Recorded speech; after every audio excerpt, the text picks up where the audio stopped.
이 말라기에서부터 시작을 했어요. 선지자가 이제 없었잖아요. 그 기간을 중간기라 그래요. 중간기. 다시 말하면 뭐의 중간이냐면 구약과 신약의 중간이다. 그래서 중간기. 이제 이것을 이제 영어로는 이 Old Testament라고 해서 구약을 Old Testament라고 그러잖아요. 신약을 New Testament라고 그래요. 테스타먼트라고 그러는데요. 신약을. 그러니까 이 테스타먼트와의 약속이라는 소리인데, 테스타먼트가요. 구와 올드와 이 뉴와의 그 중간을, 그래서 이 중간기를 뭐냐면 인터테스타먼트라고 해요. 인터테스타먼트 period. 인터테스타먼트 period 그래요. 예. period. 예. 요 400년을 한국말은 중간기라고 그렇게 말했어요. 근데 이제 정확하게 말하면 인터란 건 사이라는 소리. 그 인터내셔널 그러면 나라와 나라 사이. 그래서 우리 국제라고 그러잖아요. 인터내셔널 하는 식으로요. 요 중간기 요때요. 이제 문헌들을 보면은 이 중간기에도 아까 말라기 시대나 거의 같았어요. 이 성전은 있는데 제사를 그런 식으로 드렸어요. 6월절 뭐 우습게 알고요. 근데 6월절을 지키긴 지켰어요. 그래서 지금부터는 제가요, 이 6월절을 예수님 당시에 어떻게 지켰는가 한번 볼 필요가 있겠죠. 그렇죠? 예.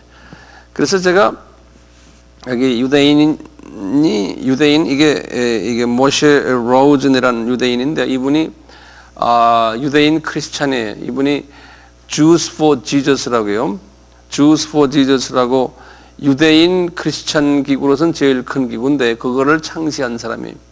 이 사람이요. 1950년대 60년대 한 분인데 이분이 쓴 Christ in the Passover 그래서 6월절 안에 있는 예수라는 책으로 쓰기 조그만 책인데 제가 이걸 한번 읽으면서 이분이 이 예수님 당시에 어떻게 6월절을 지켰나에 대해서 이렇게 재미있게 써놓은 게 있어요. 그래서 이걸 내가 중심으로 해서 소개해 드릴게요. 뭐 어떻게 했나요? 네. 한번 하나하나 적어보세요. 이제 긴 내용을 그냥 간단하게 내가 말씀해 드릴게요. 이제 예루살렘 여기 이제 유대 땅이고 여기 예루살렘이 있는데요. 이제 이 예루살렘 성전이 있잖아요. 그래서 이분들이 6월절을 지키려면은 어떻게 해야 돼요? 예루살렘으로 와야 되잖아요. 성전이 거기 있으니까요. 예. 그래서 이제 이 사람들이 이제 성경에는 없는 이야기이기 때문에 제가 이제 이분들이 자기네의 전통이에요. 전통이 뭐냐면 예루살렘에서 며칠만 걸어서 말 타고나 걸어서 올 수 있는 거리의 사람들은 이 사람들은요 1년에 적어도 7절기가 있잖아요. 7절기 중에 3절기는 꼭 와야 된다는 거예요. 그거 좀 적어놓으세요. 그러니까 그 근거리에 있는 며칠 걸려서 여행 올 수 있는 사람들은 이 3절기가 있어요. 7절기 중에서 3대절기가 있어요. 그게 뭐냐면 6월절, 그 다음에 오순절, 그 다음에 제일 마지막에 있는 게 뭐죠? 장막절이에요. 요 3절기가 대절기예요. 이때는 꼭 와야 된다는 거예요. 그런데 이제 해외에 사는 유대인들이 많잖아요. 소위 그걸 뭐라고 그러죠? 디아스포라라고 그러잖아요. 이 디아스포라들에게는 이분들이 어떻게 했냐면 평생에 한 번은 와야 된다. 이 일곱절기를 지키기 위해서 이렇게 이제 만들어 놨대요. 특히 6월절은 평생에 한 번은 이 일곱절 중에 제일 중요한 게 6월절이거든요. 6월절 지키러 평생에 한 번은 꼭 와야 된다는 거예요. 자, 제가 지금 예수님 당시에 어떻게 6월절을 지켰냐에 대해서 지금 말씀드려요. 그리고는 그 당시에 예루살렘의 인구가 얼마였냐면, 예루살렘의 인구가요, 한번 생각해 보세요. 인구가 얼마 됐겠네요. 거기 사는 사람들, 예루살렘의 정착 인구가요, 예루살렘의 정착 인구가 약간, 여기 이분 말이면 600만 명이에요. 600만 명. 600,000. 600,000이면 600만, 아니죠. 60만 명이. 예. 60만. 예루살렘 인구가 60만 명이.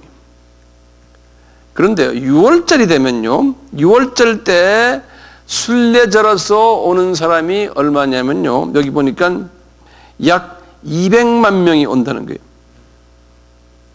200만 명이. 그러니까 6월절, 내가 6절 했잖아요. 6월절 방문객이 약 200만 명이라는 거예요. 그러니까 이 도시가요, 예루살렘 도시가 얼마나 복잡되겠어요. 그렇죠? 상상할 수 있죠? 복잡되는데요, 여기 그랬어요. 이분들이 언제 도착을 하냐면요, 최소한 1주나 2주 전에 예루살렘에 도착을 해야 된다는 거예요. 최소한 1주나 2주 전에 예루살렘에 도착하는 거예요.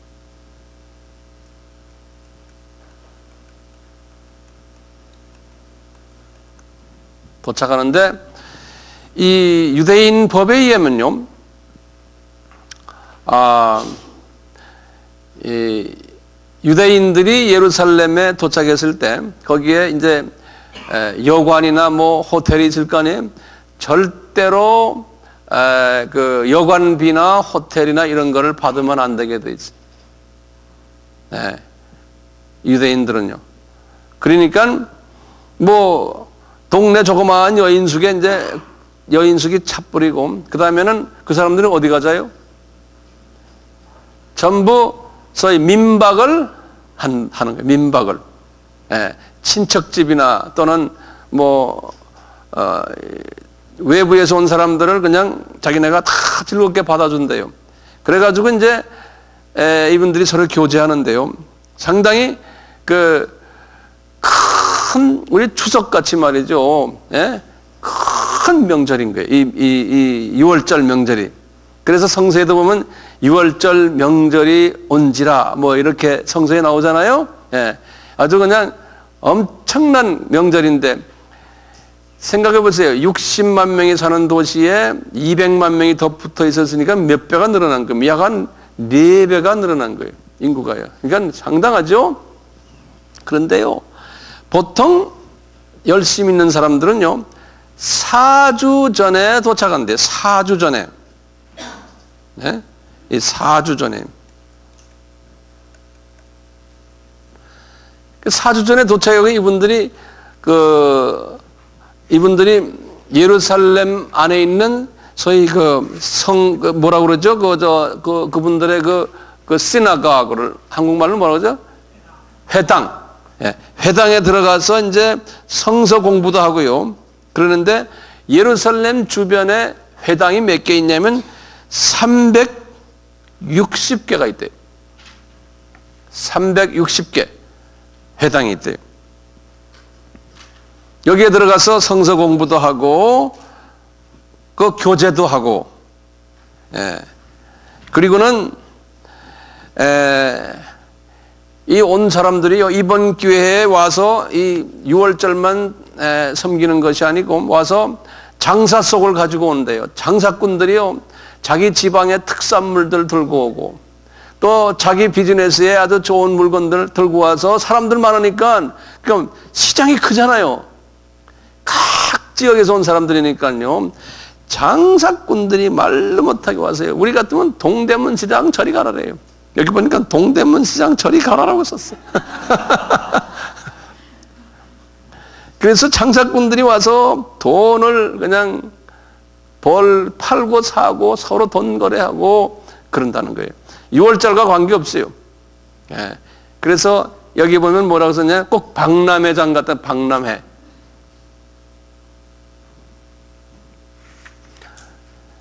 그리고는 그 동네에 공동묘지가 있는데요. 공동묘지가 지저분할 거 아니에요? 그 겉을 다 하얀 뺑기칠로 다 칠한대요. 그래서 예수님이 뭐라고 했어요? 무덤을 회칠한 무덤이라고 그랬잖아요. 이 화단 거기 보면 그렇게 써놨어요.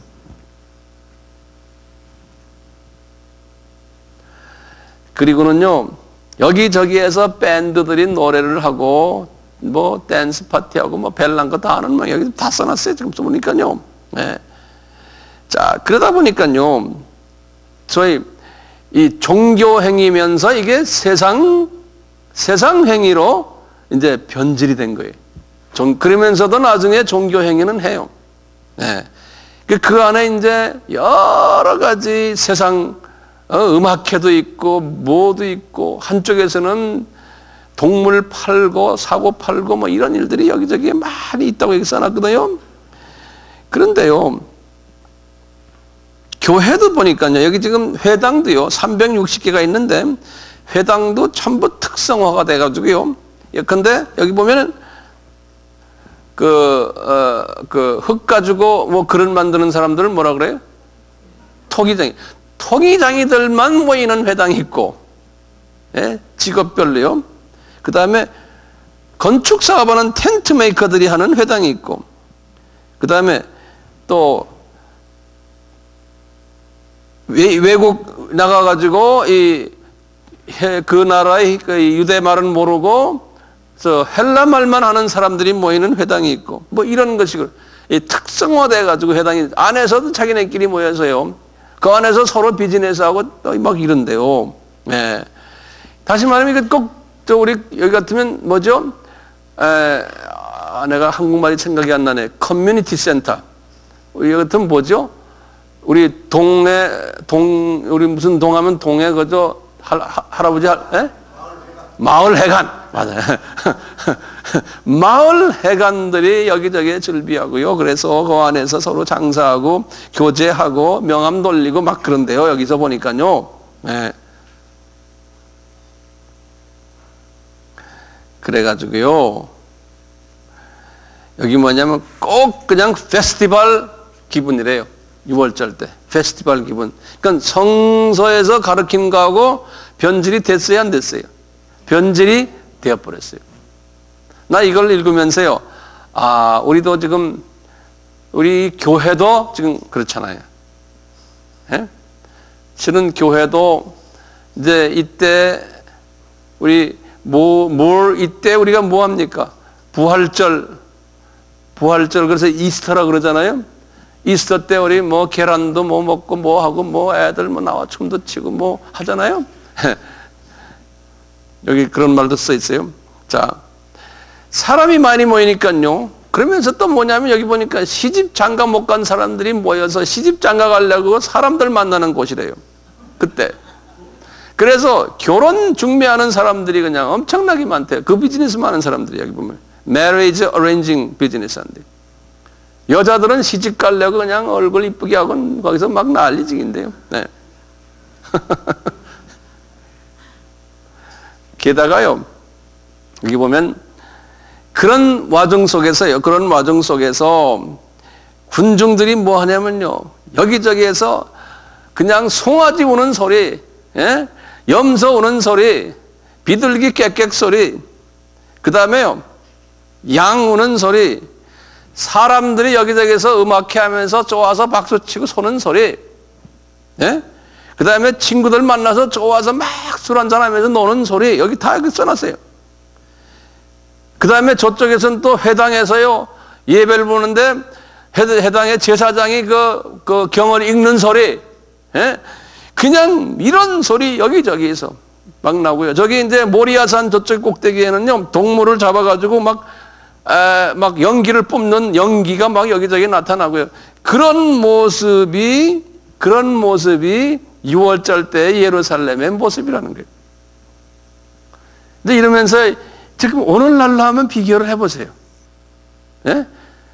우리 처음에 예수님께서 모세에게 우리 출애굽기 12장, 13장에서 주신 오리지널 6월절 모습이 다 사라졌어요? 안 사라졌어요? 사라져 버렸어요. 예. 예. 이런 모습들이 여기에 쫙 나와요. 또 기가 막힌 게요. 기가 막힌 게 우리가 1월 10일 날 되면은 양을 어떻게 하라고 그랬어요? 10일 날 되면 양을 갖고 오라고 그랬죠? 사오라고 그랬죠? 그래갖고 이제 이분들이 1월 10일 날, 거기서 이제 여기저기서 이제 외부에서 온 사람들이 그 지역 사람들이고 양이니 또는 뭐 염소니 뭐 그런 게 다 필요하잖아요? 그거 이분들이 사야 되는데요. 사가지고 어떻게 하냐면은 4일간 간직한다고 그랬죠? 체킹하죠. 이게 병이 있느냐 없느냐 체킹하잖아요. 그래서 그게 어떻게 변질됐냐면요. 이분들이 이거 이제 10일 날에 이제 양이나 무슨 동물을 잡아가지고 어디 가지고 가냐면 예루살렘 성전에 가가지고요. 제사장에게 저희 그 증을 받아야 돼요. 무슨 증이냐면 합격증. 합격증이란 말 알죠? 예? 과연 병이 있느냐, 뭐 꼬리가 끊어졌냐, 뭐 감기 안 들었냐, 이거를 가서 체킹하고 그분들이 도장 하나 찍어주는 모양이에요. 이건 합격, 예? 예? 검사필증. 오케이. 예. 이거를 받는다는 거예요. 그런데요, 지금 내 이야기 하나 여기 써놓은 걸 내가 여기서 줄을 빨간 줄을 걸어놨어요. 보세요. 뭐라고 그랬냐면요. 이 유대인 크리스찬이 이 사람이 유대인 크리스찬인데요. 뭐라고 그랬냐면, 바깥에서 예를 들어서 동물을 사다가 좀 싸게 사다가 제사장한테 가져가면 거의 10증 팔고 퇴짜 맞는다는 거예요. 어디가 틀렸다 뭐 틀렸다 우리나라 공무원들 식으로 말이죠. 안 되는 거예요. 그러니까 합격 받으려면 어떻게 해야 돼? 그 안에 제사장들이 운영하는 동물 비즈니스가 있는 거예요. 그분들에게 사면은 사자마자 도장 찍어둔다. 그러니까 바깥에서 안 산다는 거예요. 전부 예루살렘 성전 안에 들어가서 그분들에게 산다는 거예요. 대제사장에게. 그래서 그 안에 보면 동전 바꾸는 테이블도 거기 있고 예수님이 그걸 보고 화를 내셨잖아요. 성서에 그 나오죠. 그러니까 이 종교 지도자들이 어떻게 하나요? 돈을 예수를 이용해 가지고 돈벌이 한다는 거예요. 돈벌이. 예수를 이용해서 돈벌이 한다는 거예요.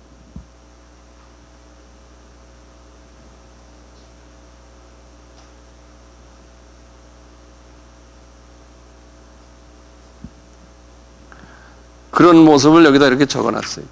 여기다요.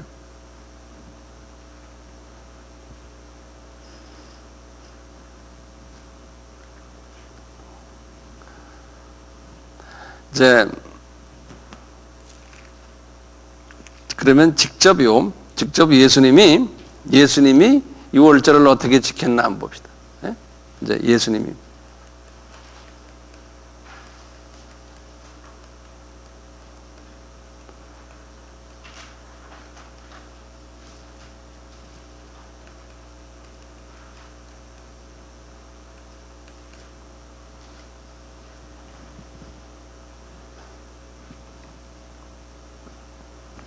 예수님이 3년 공생애 동안에요.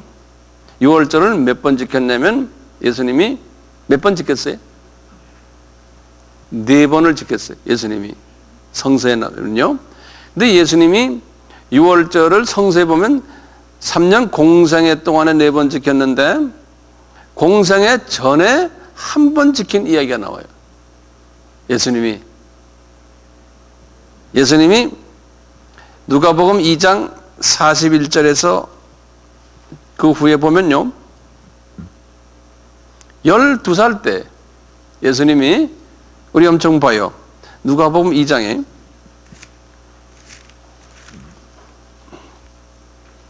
그러니까 하나하나 이야기가 다 주님의 죽으심과 관계가 있어요. 죽으심과 부활하심과 관계가 있어요.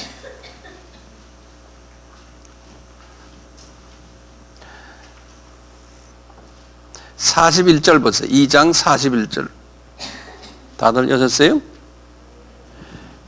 그 부모가 해마다 유월절을 당하면 예루살렘으로 가더니, 가게 돼 있죠? 그렇죠? 네. 예수께서 12살 될 때에 그랬어요. 이 남자가 유대인들은 12살이 지나면 이제 13살 들어갈 때는 바 미츠바라 그래가지고 성인이 돼요. 성인식을 하거든요. 바 미츠바라 그랬어요. 바 미츠바 그랬어요.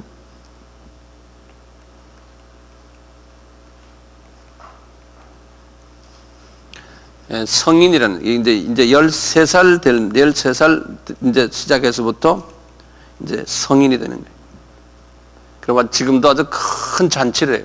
엄청난 잔치를 해요. 이제 이 성인이 되면은 아주 완전히 성인으로서 취급을 해주거든요. 근데 예수님이 지금 성인 되는 그 나이에.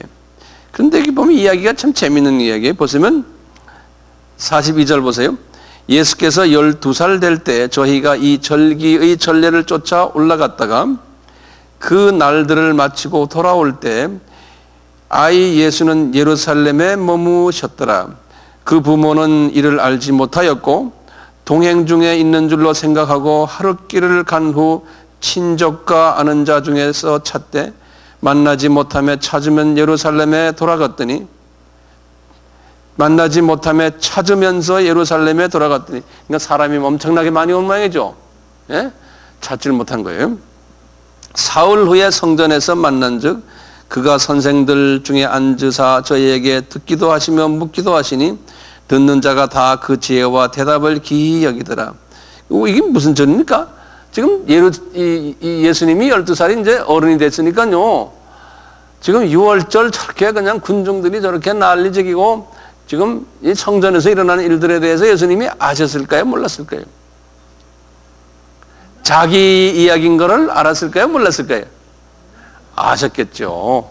분명히요. 예? 이렇게 하라고 이 예수가 1500년 전에 누구한테 말했어요? 모세에게 말했잖아요. 1500년 전에. 예? 그것이 이렇게 변질이 된 거예요. 그래서 1500년 동안 예수님이 가끔 지금 임금들에게 말했잖아요. 아까 북쪽 임금, 남쪽 임금들에게. 니놈들아, 너희들 다 욕을 했잖아요. 다 기억나죠? 그 다음에 중간기에도 보죠. 그 전에 말라기에도 보죠. 다 지금 와서 보니까 또 이러는 거예요. 이분이 그러시는 거예요. 자, 47절에 보세요. 48절에 그 부모가 보고 놀라며 그 모친은 가로되 아이야 어찌하여 우리에게 이렇게 하였느냐 보라 내 아버지와 내가 근심하여 너를 찾노라. 이게 이분들은 지금 모르는 거예요. 예수께서 가라사대 어찌하여 나를 찾으셨나이까 내가 내 아버지 집에 있어야 될 줄을 알지 못하셨나이까 하시니 양친이 그 하신 말을 깨닫지 못하더라. 예수께서 한 가지로 내려가서 나사렛에 있으리니 이스라엘 순종하여 받드시더라. 그 모친은 이 모든 말을 마음에 두니라. 이거 보면 여기 보면요, 예수님의 그 유월절 죽으심과 부활이 여기에 숨겨져 있어요. 네? 어떻게? 이 예루살렘 성전에 예수님이 가신 것은 이미 어린 양으로 택함을 받아서 이미 들어가신 거예요. 1월 10일 날에 예? 이분이 들어가셨어요. 들어가셔서 부모님들은 이분을 잊어버렸어요. 예? 죽은 줄 아는 거예요. 그러다가 며칠 만에 살아났어요. 사흘 만에 살아나셨어요. 사흘 만에. 그러니까 부모들은 이게 웬일입니까? 하지만 하나님이 그 부모에게 이걸 가르치는 거예요. 그러면서 내가 아버지 집에 내가 있는 게 뭐가 잘못이냐? 어머니는 아는 거예요. 어머니는 임신할 때 알잖아요. 그러니까 어머니가 그 마음에 이렇게 두고 있는 거예요. 그러니까 모든 이런 예수님의 사건들을 보면요, 전부 예수님의 죽으심과 부활과의 연계되어 있어요. 만약에 이런 내용인데 이걸 가지고 우리가 딴소리하면 그 사람은 딴소리하는 사람이에요. 예? 그러니까 주님의 예수와 동떨어진 이야기를 하는 경우가 너무나 많아요. 예수와 동떨어진 이야기들. 심하게 말하면 아이들 우리 잘 봅시다. 예를 들어서 가르치는데 그래. 이거 봐, 예수님도 잊어버렸지 않습니까? 예? 어디 시장에 갈 때, 어디 갈 때, 여행 갈 때 아이들을 잘 돌보시오. 어린이 주일날에 이렇게 설교하는 경우도 가끔 없어요.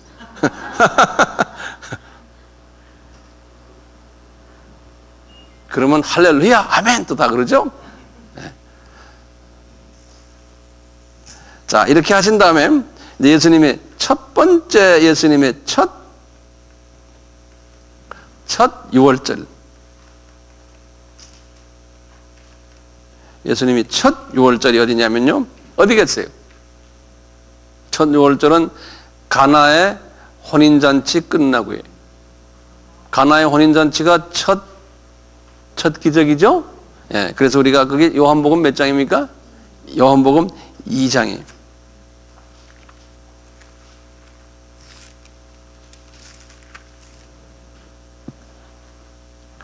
요한복음 2장이요.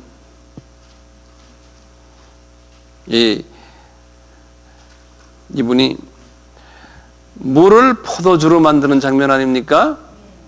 그러면 우리가 그걸 물 포도주 만든다면 첫 기적을 일으켰죠. 예수님이 기적을 일으키실 때는 항상 그 뒤에 숨겨져 있는 비밀이 있잖아요. 그 하시는 이유가 있어요. 그냥 심심해서 하질 않아요. 물이 포도주가 되는 건 뭡니까? 어머니 보고 그러죠. 여기 보면 여자야 내가 무슨 때가 아직 아닙니다. 네? 물이 포도주가 되는 건 왜 그래요? 포도주가 누굽니까? 예수님의 보혈이죠. 예수님의 보혈 사건이에요. 네. 예수님의 보혈이 있기 때문에 진짜 잔치가 되잖아요. 네? 십자가 사건이 있으면 전 세계 인류가 우주가 잔치를 해요. 네. 그것도 혼인잔치예요. 크리스천들과 예수와의 무슨 관계예요? 신랑 신부 관계 아니에요. 그러니까 주님이 내 때가 아닌데 왜 자꾸 포도주로 만들어라 그럽니까? 그러면서도 이분이 그 때가 언제입니까? 진짜 포도주 만드는 때가 언제예요? 십자가 사건 그 사건이에요. 그렇지만 만드시는 거예요. 그러니까 모든 게 다 6월절과 관계 있잖아요. 그리고는 12절 보세요. 이제 이 사건이 일어난 후에 그 후에 그러는 거예요. 예수께서 그 어머니와 형제들과 제자들과 함께 가버나움으로 내려가 거기 여러 날 계시지 아니하시니라. 그 다음에 13절, 유대인의 유월절이 가까운지라 예수께서 예루살렘으로 이제 올라가셨다니. 가버나움은 북쪽에 있잖아요. 이제 예루살렘으로 가는 건 항상 올라갔다 그래요. 실은 내려간 건 그렇지만요. 거기 갇혀서 이제 했는데 첫 유월절이에요. 여기 보니까 성전 안에서 소와 양과 비둘기 파는 사람들과 돈 바꾸는 사람들이 앉은 것을 보시고 노끈으로 채찍을 만드사 양이나 소를 다 성전에서 내어 쫓으시고 돈 바꾸는 사람들의 돈을 쏟으시며 상을 엎으시고 비둘기 파는 사람들에게 이르시되 이것을 여기서 가져가라. 내 아버지의 집으로 장사하는 집을 만들지 말라 하시니. 그러니까 이게 이제 우리 교회도 마찬가지. 교회도 물질주의 교회가 되면 안 돼요. 제자들이 성경 말씀에 주의 전을 사모하는 열심히 나를 삼키리라 한 것을 기억하더라. 예수께서 대답하여 그러니까 이제 18절에요. 이에 유대인들이 대답하여 예수께 말하기를 내가 이런 일을 행하니 무슨 표적을 우리에게 보이겠느냐? 예수께서 대답하여 가라사대 너희가 이 성전을 헐라 내가 사흘 동안에 일으키니라. 유대인들이 가로되 이 성전은 46년 동안 지었거늘 내가 3일 동안에 일으켰느냐 하더라. 그러나 예수는 성전된 자기 육체를 가리켜 말씀하신 것이니라. 죽은 자들 가운데서 살아계신 후에야 제자들이 이 말씀하시는 것을 기억하고 성경과 및 예수의 하신 말씀을 믿었더라. 이것도 똑같은 이야기죠. 예? 성전이 누굽니까? 예수 그리스도시죠. 네. 그런데 이분이 그러죠. 이 성전을 무너뜨리라. 그러면 주님이 십자가에서 죽으심을 이야기하잖아요. 그러니까 사흘 있다가 그 성전을 내가 다시 세우리라 그러는 거예요. 그렇잖아요? 근데 왜 46년은 왜 46년이에요? 제가 예전에 한 말씀 드렸는데, 그 헤롯 성전 기억나시죠? 네. 이제 아까 주전 516년에 아까 제2성전이 있었지 않습니까? 그러다가 이 제2성전이 너무나 오래돼가지고요. 주전 20년이에요. 주전 20년에 헤롯 왕이 이 성전을 다시 무너뜨리고는 새로 지었어요. 그것이 헤롯 성전이에요. 헤롯 성전인데요. 지금 예수님이 걸어 다니시던 성전이 헤롯 성전이에요. 근데 이 헤롯 성전이 이렇게 해가지고 이게 한 7년 걸려가지고요. 그러니까 주전 한 13년에 완공이 됐어요. 헤롯 성전이 한 7년 걸려가지고요. 그렇지만 성전 옆에 모든 또 부속 건물들이 계속해서 한 근 70년을 공사했어요. 부속 건물들이. 근데 지금 예수님이 지금 이게 공생에 시작하는 게 언제냐면 주후 26년이 돼요. 주후. 예수님이 주전 4년에 태어나셨거든요. 30세가 되는 해가 주후 26년이에요. 30세가 되는 해가. 그렇기 때문에 정확하게 그러는 게 이때 지금 말씀하시는 거거든요. 말씀 뭐라고 그러냐면 이 성전 무너뜨려라. 내가 3일 만에 다시 세우리라 할 때 이분들 유대인들이 그러는 게 이거 지금 46년, 20년에서 26년, 46년 아니에요? 46년 동안 이 성전을 지금도 이렇게 주변에 부속 건물을 짓고 있는데 당신이 3일 안에 이걸 다시 재건해요? 그러니까 이분들이 몰랐잖아요. 그럼 제자들도 몰랐는데 나중에 예수님이 죽으시고 3일 안에 부활한 그걸 사건을 보고 그 다음에 이제 말씀하시기를 이제 이분이 자기의 죽으심과 6월절 날에 들어가셔서 하신 말씀이에요. 6월절 날에 들어가셔서 자기의 죽으심과 살아나심 것을 이렇게 말씀하십니다. 이게 첫 6월절이에요. 요한복음 2장이에요. 그 다음에 두 번째 6월절 봅시다. 요한복음 4장 46절 보시면 두 번째 6월절도요. 예수께서 다시 갈릴리 가나에 이르시니 전에 물로 포도주를 만드신 곳이라 왕의 신하가 있어 그 아들이 가버나움에서 병들었는데 병 좀 고쳐주시오 예수님께 그러니까 그건 예수께서 가라 믿음으로 가라 네 아들이 다 나았다는 이야기예요. 예? 그것이 이제 보면은 54절 보면요. 이것이 예수께서 유대에서 갈릴리에 오신 후 행하신 두 번째 표적이라 그랬어요. 두 번째 기적이에요. 아까 첫 번째는 가나의 혼인잔치였죠. 물을 포도주로 만드는 거 아니에요? 자, 이렇게 한 다음에요. 그 다음에 5장을 보세요. 그 후에 유대인의 명절이 있어 예수께서 예루살렘에 올라가셨다네. 그 가나에서 이런 기적을 일으키신 후에 그 다음에 꼭 이분이 예루살렘으로 지금 가시는 거예요. 네? 예루살렘에 가는데 예루살렘에는 양문 곁에 히브리 말로 베데스다라 하는 곳이 있는데 거기 행각이 5개가 있다는 거예요. 이제 이 예루살렘에 이렇게 이 마당이 있으면 여기 이제 성전이 이렇게 지어져 있거든요. 근데 이게 북쪽인데 북쪽 끝에 보면 여기가 양문이라고 했어요. 이쪽은 동쪽에 있는 문이고요. 이건 양문이라는 건 어린 양 있잖아요. 양문이라고 했는데요. 쉽게이트라고 그래요. 영어로는 쉽게이트라고 그러는데요. 이 양문을 통해서 양들을 가지고 들어오는 거예요. 제사장 앞에 이제 체킹 받으라고. 예? 그래서 양문이라고 그래요. 이 양문 바로 옆에 여기에가 베데스다 연못이 있어요. 베데스다 연못이. 이 베데스다 연못은 우리 알죠? 물이 동하면은 그 소경 절름발이 혈기 마른 자들이 물이 동함을 기다리고 있다가 물이 동하면은 이제 병이 낫고 안 동하면은 또 거기서 기다리고 있고 그런 데 아닙니까? 이 베데스다 연못이요? 그렇죠? 이제 여기 이제 나중에 이제 오순절과 연결이 되는데요. 자, 이 베데스다 연못과 예수님의 이 유월절과 연계된 사건이에요. 이건 자세한 거는 나중에 이제 설명을 또 할 거예요. 자, 세 번째 보세요. 세 번째. 똑같이 요한복음 6장이에요. 같은 요한복음이에요.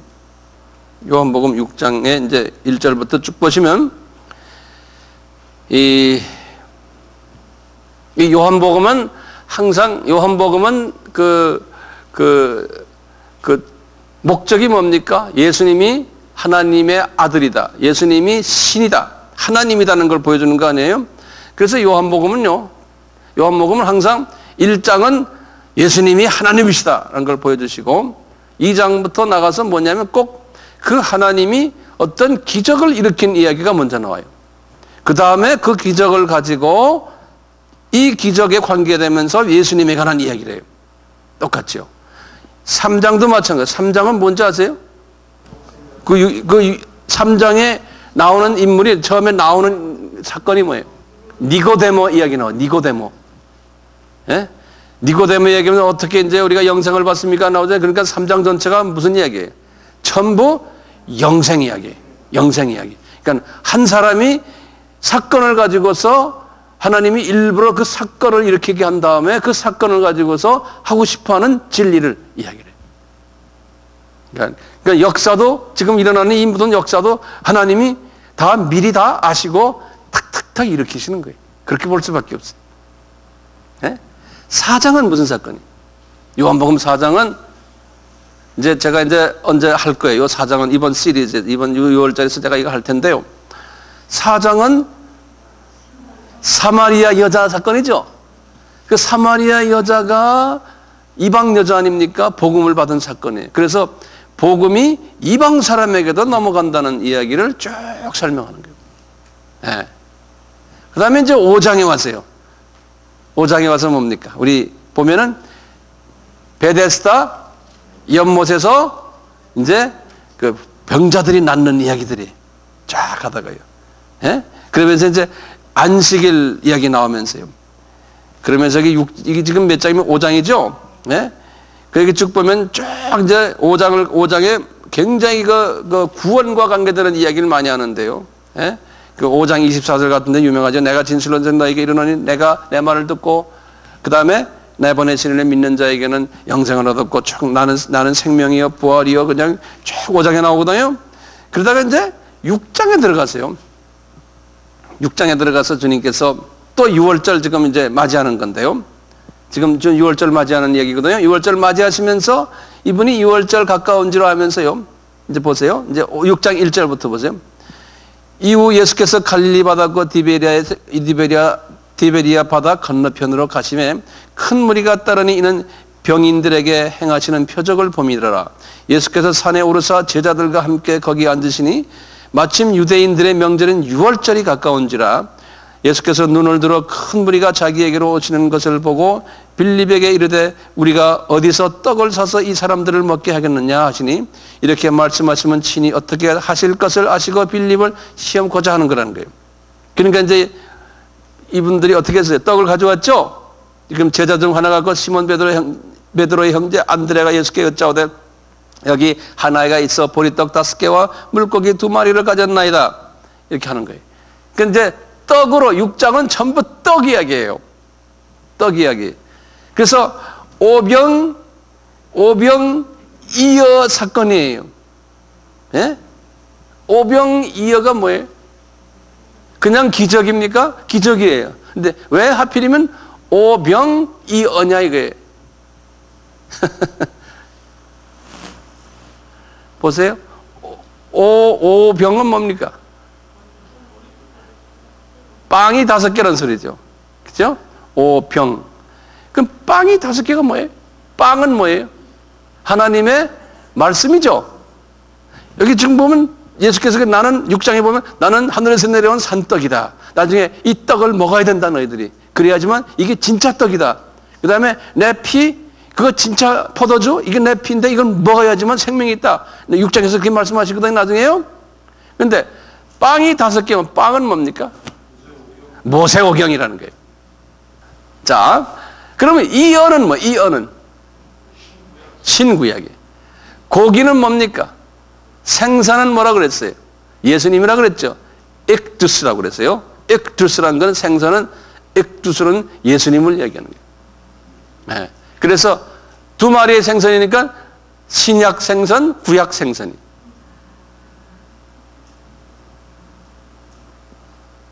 그래가지고 이 하나님의 말씀이 이게 지금 몇천 명을 먹여요? 5천 명을 먹인다는 거예요. 5천 명을. 그렇게 하나님의 말씀이, 예? 구약 신약의 말씀이, 이 떡이 그렇게 많이 퍼진다는 거예요. 이 떡이요.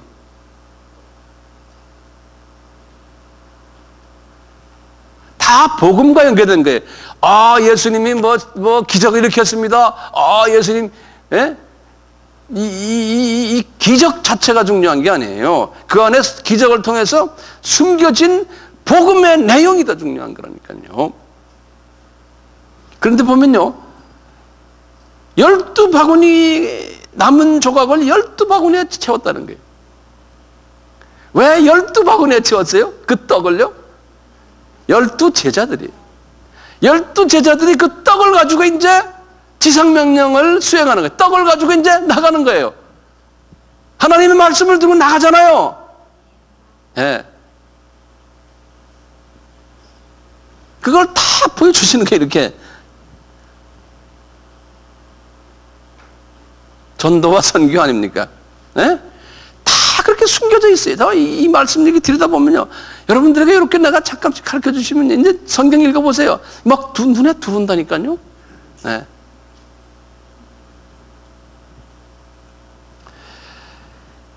이 사건과 관계돼 가지고요, 이 떡 사건과 관계되면서 이분이 유월절을 세 번째 지금 지키는 거예요. 세 번째 유월절을. 예. 그 유월절을 지키면서 이분이 이 말씀을 하신 거예요. 내가 하늘에서 내려온 산떡이다. 너희들 나를 먹어라. 그리고 네 번째는 요한복음 11장이에요. 이 55절부터 요거는 요한복음에는 간단히 나왔지만 이제 누가복음에 여기에 대해서는 자세히 나오죠.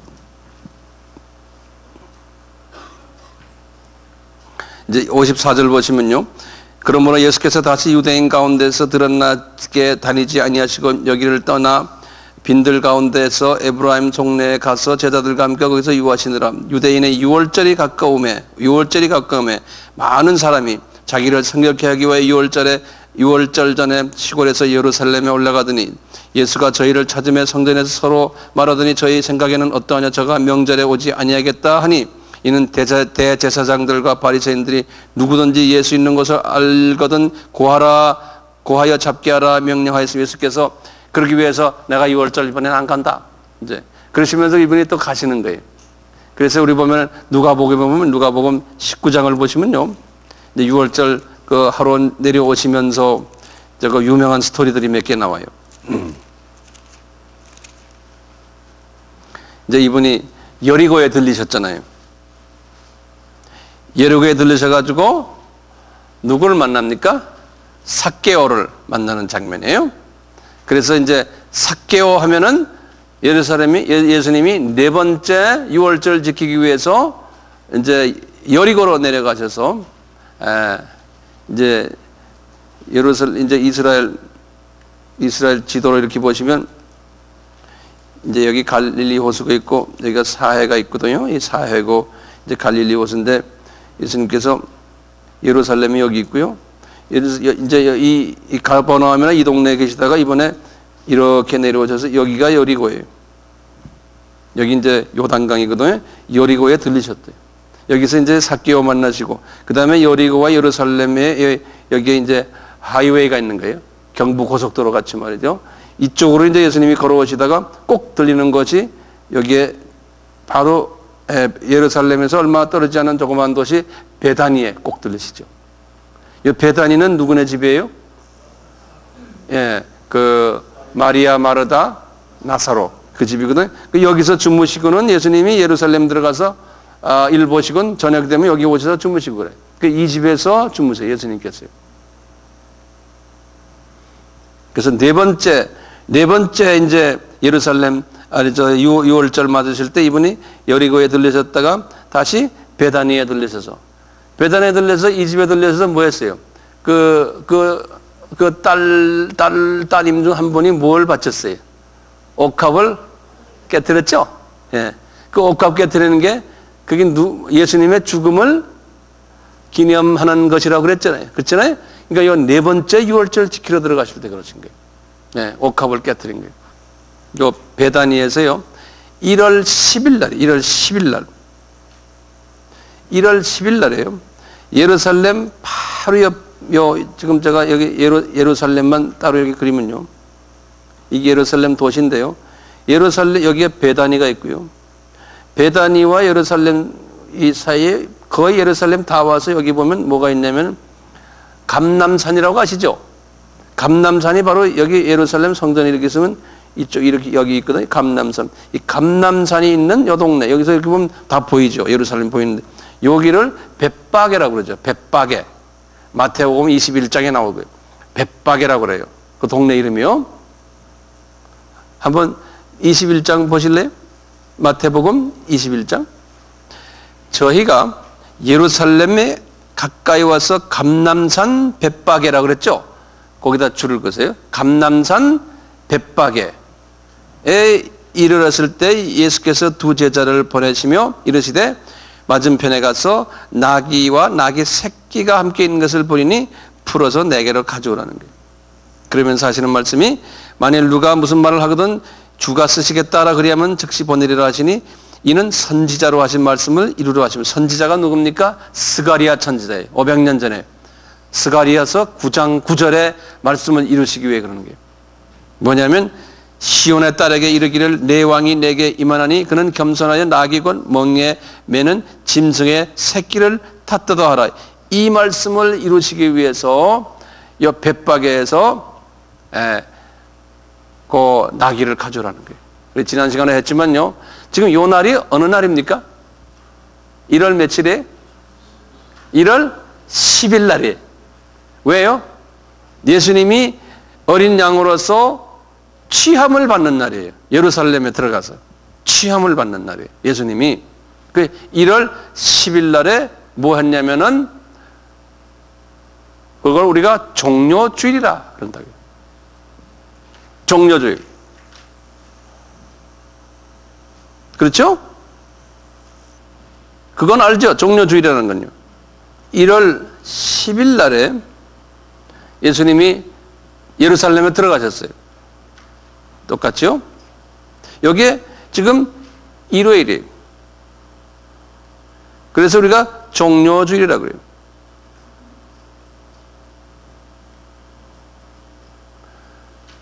들어가셔서 예수님이 월요일 날 11일 날이에요. 월 12일이 화요일이에요. 13일이 수요일이에요. 14일이 목요일이죠.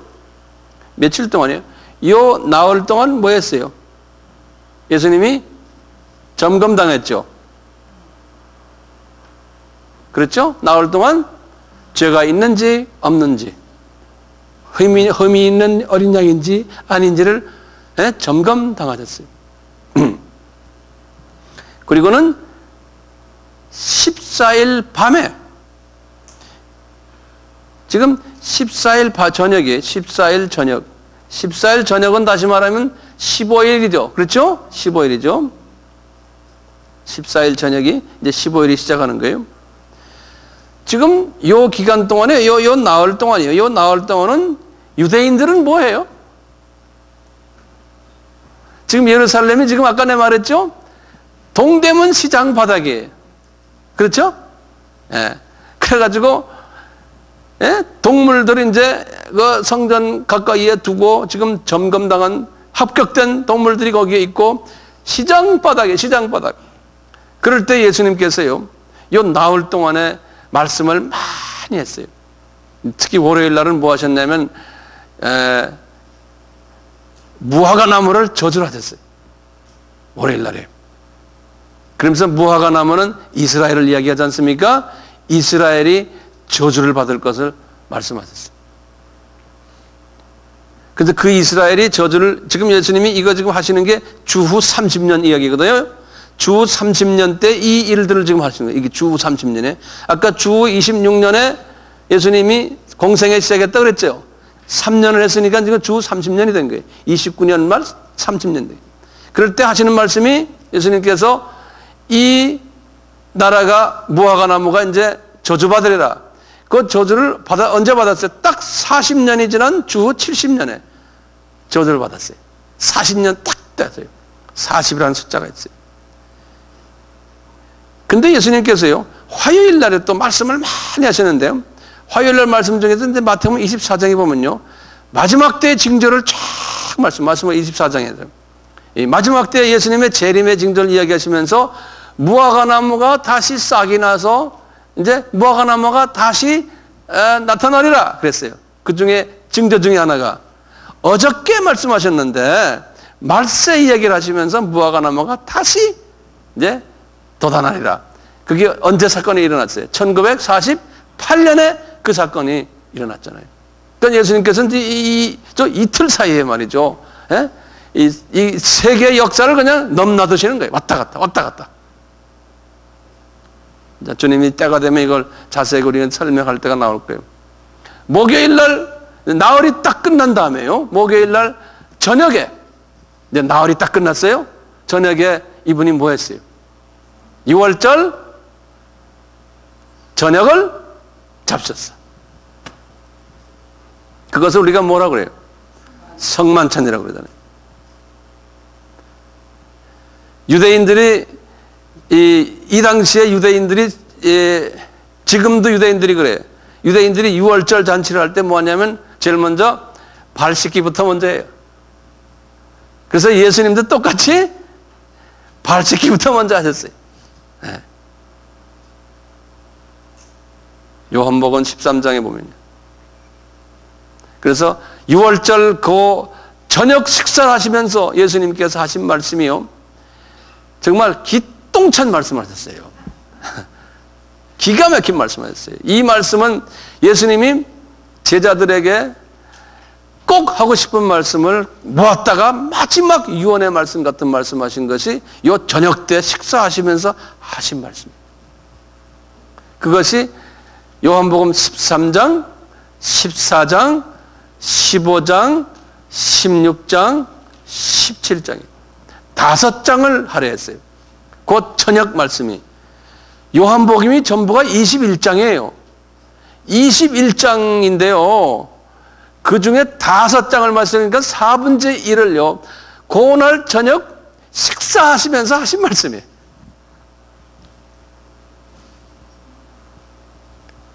이해가 되세요? 그냥 그 말씀이 얼마나 중요해요? 그것도 우리가 언제 때가 되면 한번 볼 필요가 있겠죠. 무슨 말씀을 하셨나? 무슨 중요한 말씀 하셨나? 그 중요한 말씀은 간단해요. 니네들끼리 서로 내가 새 계명을 주노니 서로 하나 되라. 그래야지만 사람들이 너희들을 볼 때 내 제자인 것을 알게 되리라. 그러니까 화평케 하는 일을 하라는 거예요. 예? 그러니까 예수님이 그 마지막 순간에 제자들에게 말한 말씀 우리가 잊으면 안 되잖아요. 그러니까 딴 건 잊어버리더라도 돼요. 화평케 하는 일을 하는 자가 예수님을 사랑하는 자 아니에요? 예? 그러니까 어디 가서 모든 어떤 일을 하든지 화평케 하는 일. 그래야지만 너희들이 내 제자인 것을 확인한다는 거예요. 그러면서 그 말씀이 새 계명이거든요. 다시 말하면 예수님께서는 그날은요, 그날은 요 수평적인 그 화평을 말씀하셨어요. 그런데 똑같이 마태복음 22장 37절고는 언제 화요일 날이거든요. 마태복음 27장이 화요일 날에 하시면은 수직적인 화평을 말씀하셨어요.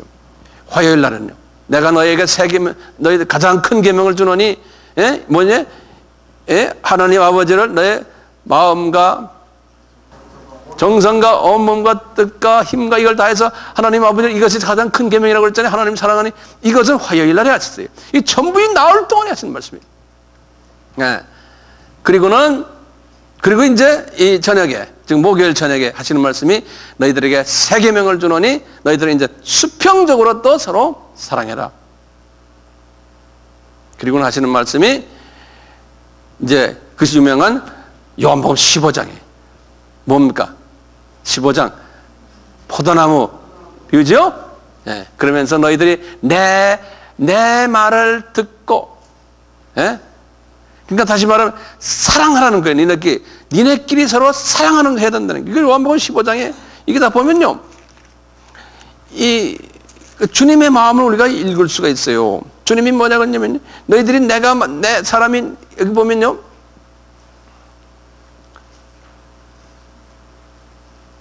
이 10절 보면 내가 내 아버지의 계명을 지켜 그의 사랑 안에 거한 것 같이 너희도 내 계명을 지키면 내 사랑 안에 있다는 거예요. 내 계명을, 그 계명이 뭡니까? 내가 너에게 새 계명을 주노니 그랬죠?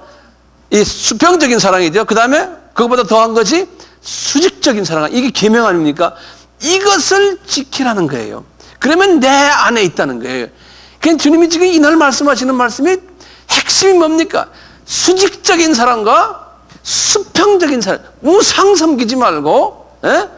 하나님을 잘 사랑하고. 지금 우리의 우상이 뭡니까? 우리는 돈, 그놈이 우상 아니에요. 예? 그 다음에 뭐 명예, 뭐 학벌, 뭐 기타 우리가 좋아하는 것들 있잖아요. 이게 다 우상 아닙니까? 이거 하지 말라는 거예요. 예. 우리가 구약 봤잖아요. 구약에서도 전부 문제가, 크리스찬의 문제가 뭡니까? 다 우상 아닙니까? 우상 문제거든요. 그래서 우리가 영적으로 깨어난 사람은요, 하나님이 가장 싫어하는 게 뭐냐? 우상 섬기는 거지. 그러니까 내 자녀도 우상이에요. 내 자녀도. 네? 내 남편, 내 부인도 우상이 될 수 있어요. 그것보다도 더 누굴 먼저 사랑해야 돼? 하나님을 먼저 사랑해야 돼. 네. 그래서 그랬잖아요. 네가 내 제자가 되려면 누가복음 15장 24절에 그랬어요. 너희들이 내 제자가 되려면 네 친척이나 네 자녀나 네 부모나, 예? 네 처자나 다 미워해야 된다는 거예요. 그렇지 않으면 내 제자가 안 된다는 거예요. 예? 미워. 근데 이게 보면요, 예수님께서 에베소서나 다른 데 보면 네 와이프를 사랑해라, 네 자녀를 사랑해라, 네 부모를 다 사랑해주라 이랬는데 여기서 또 미워하라는 거예요. 예. 그러니까 일반 크리스찬들은 사랑해줘야 돼. 가족 사랑하고 이거 해야 돼. 그렇지만 제자가 되는 사람은, 다시 말하면 천국에서의 높은 계급에 있는 사람은요, 생각을 바꿔야 되는 거예요. 예수만 먼저 사랑해야죠. 자기 주변에 있는 걸 사랑하면요, 예수보다 더하면 그거는 우상 섬기는 거예요. 제자가 안 된다는 거예요. 그러면 내가 우리 식구들 다 미워하고 다 이래 놓으면 이거 어떡합니까? 그러면 주님이 그건 내가 이뻐해 줄게 그러는 거예요. 예? 예수님이 하신다는 거예요. 거기서 차이가 있어요. 예수님이 우리 자녀들 키우면 더 이뻐하죠. 더 개런티 아니에요. 개런티. 보증되잖아요. 예? 사업도 마찬가지, 모든 걸 다 주님께 맡겨버리라는 거예요. 예. 이제 제자가 안 되시려면은 그럴 필요가 없어요. 제자가 안 되시려면 그럴 필요가 없어요. 문제는 제자가 되시려면 다 주변에 골치 아픈 것들 주님께 다 던져버리라는 거예요. 그리고 주님이 원하시는 뭐예요? 우상 섬기지 않는 거예요. 예? 이 수직적인 거기에 관심 두시고, 그 다음에 수평적인 일에 최선을 다하는 거예요. 하나님의 자녀들끼리 서로 사랑해주고. 이 사랑이 어디까지 가요? 이거 대사명까지 가잖아요. 예? 우리가 복음 전하는 일까지. 이렇게 하라는 거예요. 그래서 이 목요일 저녁에 하신 말씀이 그 말씀이에요. 서로 사랑.